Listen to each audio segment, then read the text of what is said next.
You're listening to the Comic Crusaders podcast. I am your host, Al Mega, CEO of Comic Crusaders and Undercover Capes. In this show, I'm sitting down with creators from all walks of life to talk about inspiration, process, the lessons they've learned, and a whole lot more.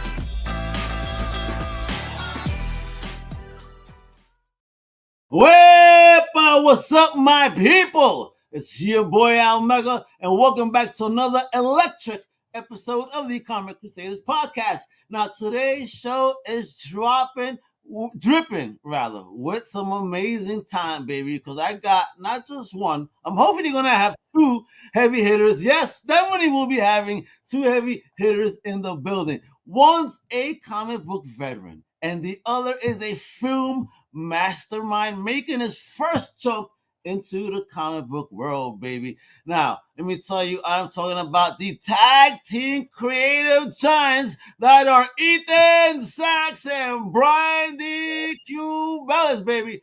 Folks, before we get started, let me tell you, these gents are bringing us a brand new 5-issue series with a killer squad of artists. You know, let's talk about Fico Ossio, David Messina, Gabriel Guzman, Jamal Igle, Raciel, Avila, and the lettering musician, JAME. So, buckle in. Yeah, we're going to dive deep into this dope journey, making of this project, and why you need to cop this book on day one. Muchachos, welcome. I appreciate y'all being here. Thank you, Al. What an intro. Always great to talk to you. Absolutely, man. Yeah, a salute all the way in Tokyo, right? I heard. Yeah. Tequila. It's 8 a.m. I'm in my mother-in-law's place right now. Oh, excellent, yo. Well, I hope you're enjoying your time there. Are you having tea or coffee? Oh, look, check out the spot. Coffee. I need something to help me get my brain working. So, muchachos, again, welcome to the show. We have legends in the building, folks. They're dropping a fire new book, man. I'm telling you, you guys are going to get into it. So, folks, let's get into it right now. All right. So, fellas, I need to know here, we're going to start getting into this promance, if you will. Who pitched who? Was this collabo love at first script, or did one of you have to buy a latte or something for the other? Ethan, I'll let you take that. Okay, well, actually, I've known Brian and KS for going on almost 10 years. They did a movie together called Manhattan Night that is just an absolute noir, just thing of beauty, starring Adrian Brody as a newspaper columnist. And at the time, I was working at a newspaper, and so I covered the story.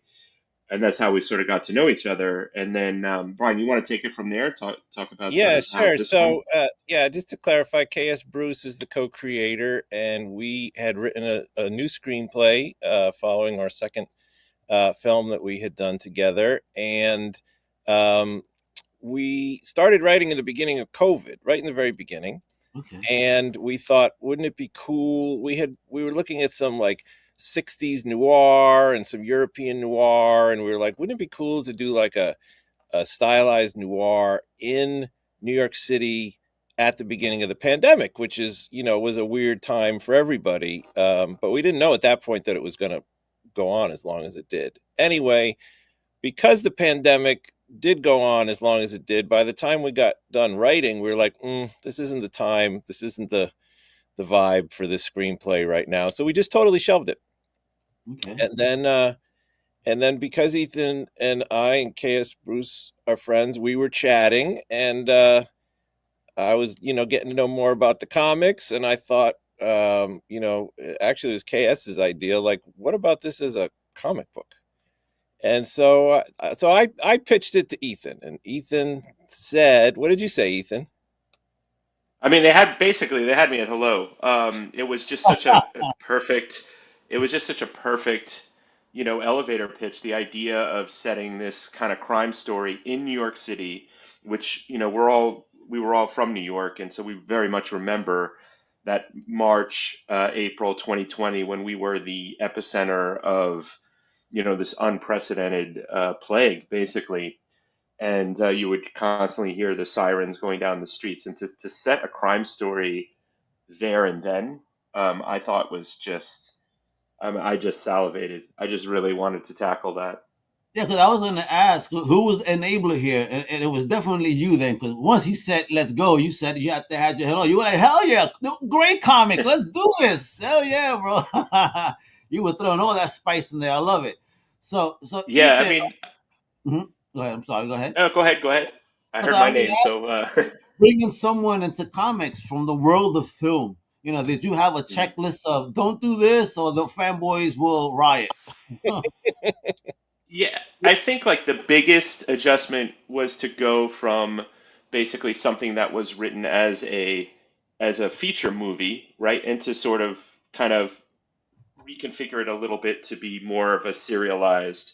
So it's almost like like like it, to put it in Brian's kind of terminology, to make it more of like a mini series, like a really cool epic mini series.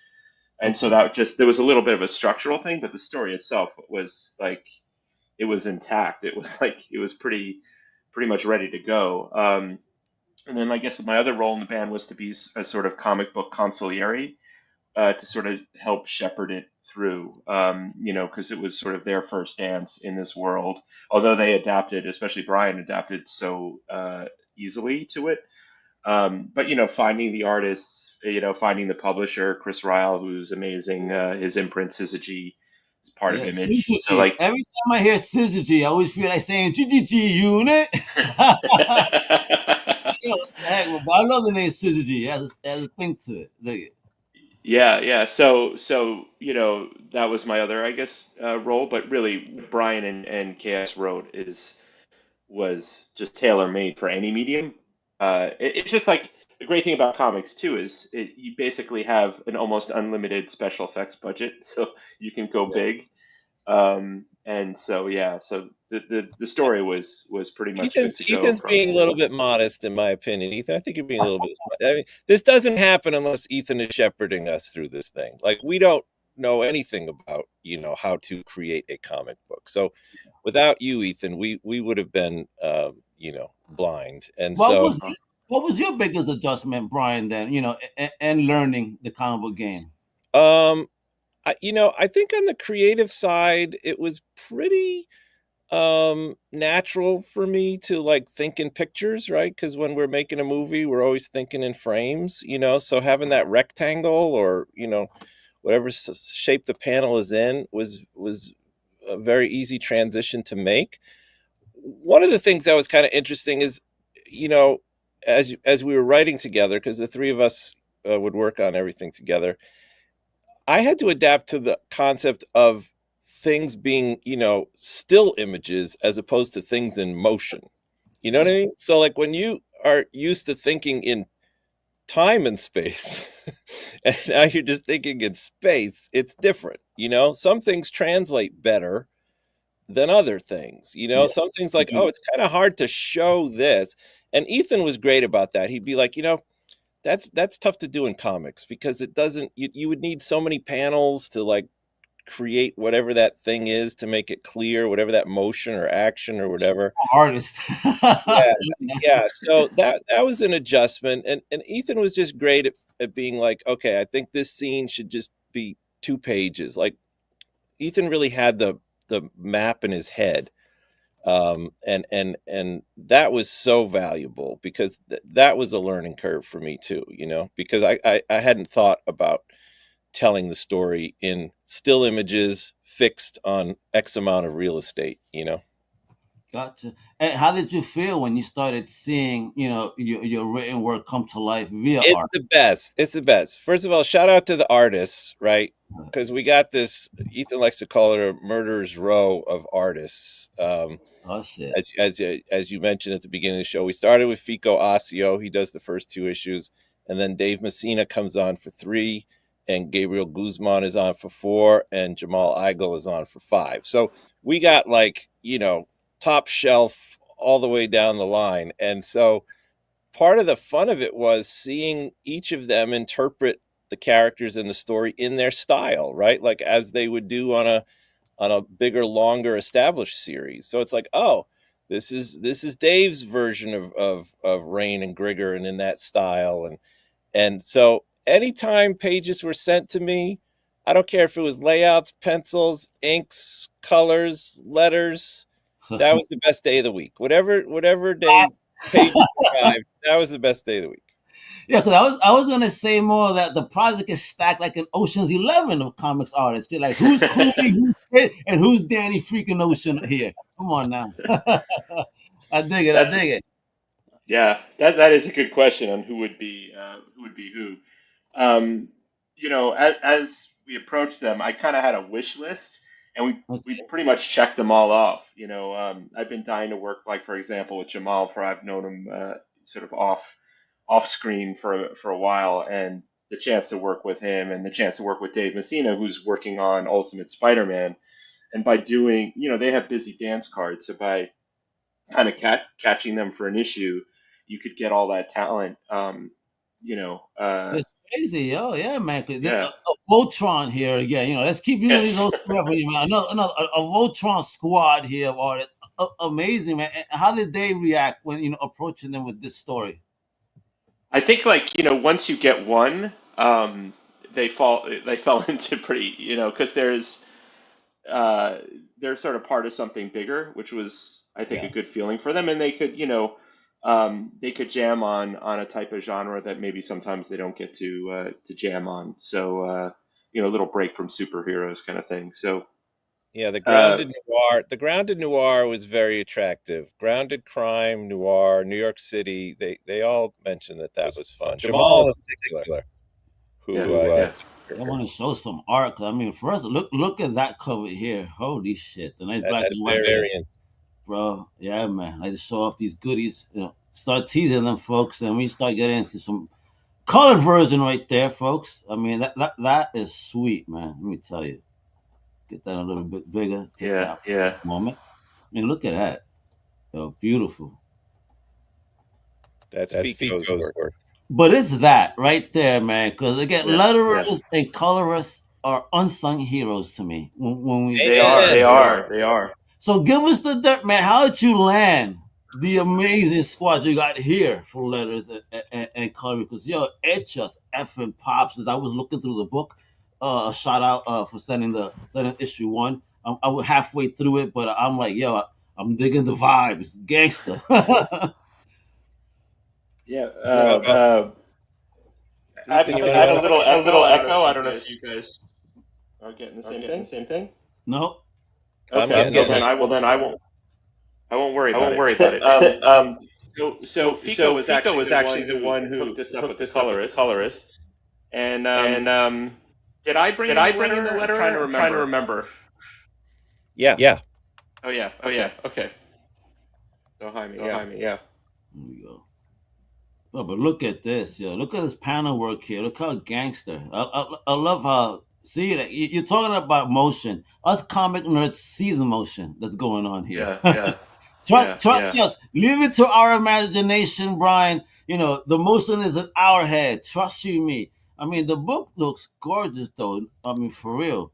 I mean, how proud are you seeing things like, I mean, look at the cityscape right here. Shit, it popped. Couldn't be more proud. Bro, came out better than we dreamed. And we dreamed big. And it still came out better. Is there any scenes in the book that made you like say shit? Just wow, just high five each other? Like, yeah, we nailed that shit. And if so, what made it so special? I think there's a scene in. Go ahead. I think it's going through the thing. Okay. I think whenever we turned over like an action sequence, Fico say, and the script would say, choreograph as you like. Those are the best to get back because someone like Fico or all the artists really knew how to create fight. The last issue, which is Jamal's issue, is just basically wall-to-wall action. And there's just some incredible beats. So many across the 5 issues. Hard to pick. The fourth issue has kind of a heartbreaking beat. That one really felt good to see. They're gonna break our hearts with Doc Arner apparently here, folks. You know what I mean? So let me go to Brian here. if this series were adapted for TV or film, right? Who would you cast in the lead roles? And bonus points for the wildest picks you could come up with right now. Come on. Well, coming from the film and TV world, we don't usually like to talk about casting in advance. Because you know what happens is people hear that you want so and so want to make the movie, and someone else. All right. Playing the part. Like, let's go with dead actors then. If you could have a dead actor, that's a good idea. You know what? I was gonna go grab my earbuds because the echo's pretty severe. So let me go grab them. Maybe you can. While Brian's grabbing them, I could tell you. I often a bit of Charlize Theron in my brain for Rain, the main character. Oh yeah. But I'm not a movie person. So I don't have the same worries as Brian might. I get you. This is just fan casting, folks. Don't you worry. Exactly. We're not in the biz. Oh, that would be nice. You know what I mean? So, what brings you to Tokyo, brother? What are you doing in Tokyo? I'm here for two reasons. Ooh. One, my wife's Japanese, and my in-laws are here. We try to visit every year or two. But the reason that I'm here right now is next week is Star Wars Celebration. Oh wow! So I'm here for the convention. Oh, dope. Are you in a panel or what type of? I'm in a panel. Signings. Yeah. Oh, nice. Yeah. Oh man, it must be exciting. How big is that platform out there? Oh my god. So the last one was 2 years ago in London, and it's about as big as San Diego Comic-Con. Just all Star Wars. Insane. Yeah. Insane. Yeah. Well, hopefully we're gonna be building that type of fandom for Dark Honor, baby. That's the segue. Yeah. Right. Yeah. You'll be a guest of honor at the first Dark Honor Con. Oh yeah, with the dark. Yeah, that actually sounds pretty cool. You know, and bonus points for people that go dressed in suits and shit, looking mafioso. Yeah. I mean, listen, it'll be a fancy looking convention. You get everybody in suits. It would be. I don't know if I'd be allowed in. So, Matty, you only wear tracksuits, bro. You can be part of the tracksuit mafia. Come on. I dig it. Now, what message or feelings is it that you want readers to walk away with after they read this series? Besides saying, of course, damn, this was a dope book. Mm-hmm. You want to go on this one, Brian? I'll take that.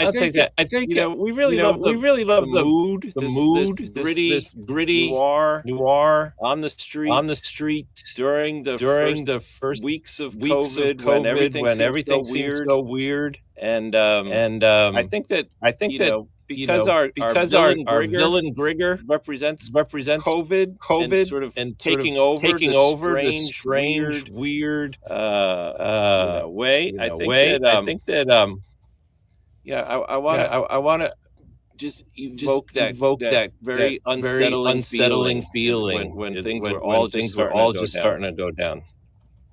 Gotcha. And let me ask you, you seem to have a love of noir. How young did that love begin? That's a really good question. I think when I was in high school, I saw Frank Miller's The Dark Knight. Okay. Batman comic, and that really just hit me as this gritty city noir thing. And it might have started then. But then, as I started to see films, the great noirs really lit me up. So, is there any particular film that a complete standout that, you know, if you were to tell somebody that's never seen a noir film before, this is the one you gotta watch? The Third Man. Oh, he didn't think about it. I love it. Yeah. That's a good one. Excellent. Are you still getting the echo? I am. Yeah. Okay. No echo here. Okay. Cool. Well, as long as it's not going out as an echo. What about you, Ethan? Oh wait, my sister just said wicked echo. Huh? So, I don't hear it on my side. Anyway, Ethan, what's your love Yeah. noir? How did that come about? Oh man, I loved a lot of. There's a French movie, Le Samurai, which is definitely with Alain Delon as a sort of hitman, and that's like one of my all-time favorites. My dad got me into some French noir movies when I was a kid. Gotcha. Something stuck. But also for this particular comic, I really was gravitating towards COVID in New York. Who not only lived it, but I did some reporting for NBC News. Gotcha. Just the chance to sort of have that background was a big draw for me. Wow, amazing.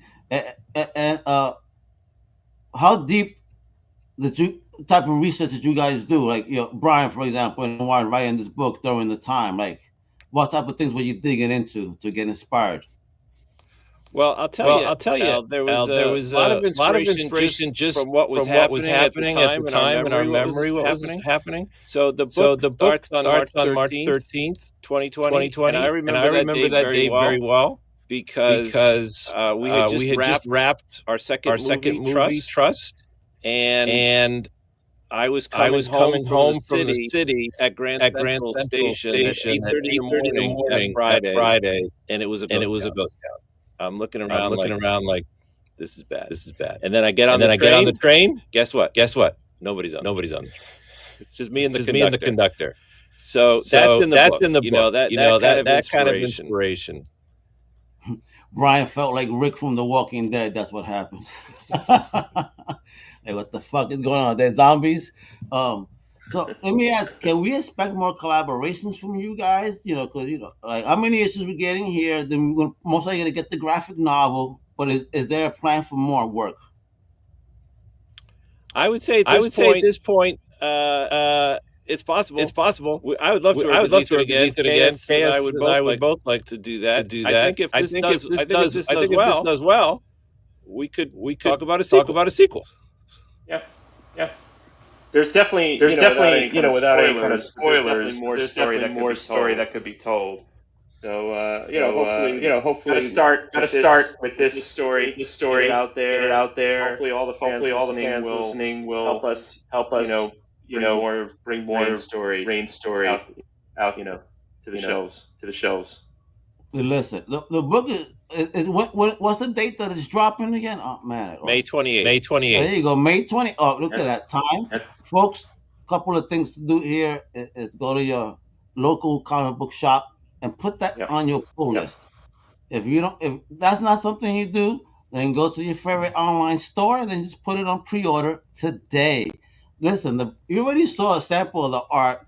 You go to Comic Crusaders website as well. I got a preview there. All right. There's a lot of stuff to look at. I'm telling you, it's going to be a beautiful book. And you guys got to put in the comics. These guys are bringing something different to the game. All right. You guys say, oh, always superhero stories. This is not that. This is even something more, baby. Let me tell you. And way better. Gangster. It's smart. It is Dark Honor. I really can't wait for this to drop, man. For real. It's going to be some fireworks. Thank you. In the building. All right. Now, I need you guys to do this right now. Each one individually, of course. Sell this book to the Comic Crusaders family with one sentence and bonus points if you include explosions, secrets, or aliens. Ethan, you go first. You're the veteran. All right. Put me on the spot here, but I remember this from the last time we talked, and I think it's an awesome part of the show. So I'll just say this. This is a story that is unlike anything you've read at the comic book store. It combines incredible action, incredible art, and a lot of heart. Some explosions, zero aliens. But you'll be entertained every panel, every page. Ooh, I like that. Every panel, every page, you sound like a rapper right there. Dropping them bars. What about you, Brian? Give us that sentence, man. Give us that. I'll say there's action. There are fights of all kinds. You'll get some explosion. by the end. And I can't spell it as hard as Ethan, I would say that if you want to go on a ride, this thing is a propulsive, fun crime story set in a period of time that we all remember from the not so distant past, and it all forms a powerful cocktail. Oh, so you did really well with that. I like that. Hell yeah. Because again, how much more insidious were the things and shenanigans while we were locked inside? What was going on in them streets and in them worlds with gangsters? Dark Honor will show you that dark side for real. And is it honorable? Maybe not. That's why it's called dark, baby. I'm telling you, listen, the game is real. The book is coming up. It's Syzygy, baby. Image Comics. That's right. Show the love for independent comics. Ethan, Brian, yo, let me tell you guys the bosses again. Thank you both for your time. Thank you for my Crusaders for tuning in. And of course, just always lurking and not commenting. At least say hello, guys. I see you. Come on. Shout out amazing talent like these guys right here. Show them some love. And with that, you know what it is. Follow everything Comic Crusaders. Follow my man Brian. Follow my man Evan. I put everything in the notes. And of course, it's May 28th. Go to your LCS, baby. Put this on pre-order today. Hasta la próxima, mi gente. Much love. Wepa! Thank you for listening to the Comic Crusaders podcast. If you like the content, please subscribe and turn on notifications. Also, please visit ComicCrusaders.com and our extended podcast family over at Undercover Capes. And also, make sure to download the Comic Crusaders app on the Google Play Store today.